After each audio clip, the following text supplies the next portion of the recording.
Is your Instagram content looking more like a pixelated mess than a professional masterpiece? First things first, let's tackle your internet connection. Instagram loves a stable connection, so switch to a strong Wi-Fi network if you're currently on cellular data, or try restarting your router if your Wi-Fi is acting up.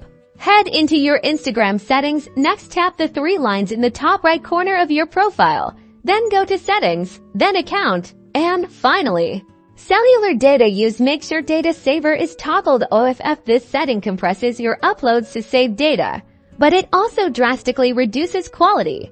Now, let's optimize your camera settings. Open your phone's camera app and ensure you're shooting in the highest resolution possible, generally 1080p at 30 fps, or 60 fps for videos, and the highest megapixel setting for photos.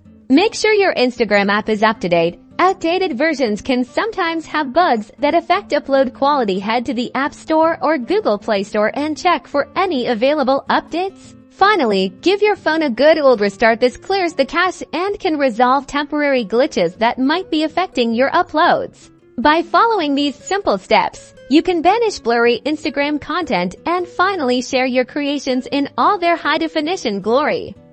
Don't forget to like and subscribe for more Instagram tips and tricks. #Instagram tips, #PhotoFix.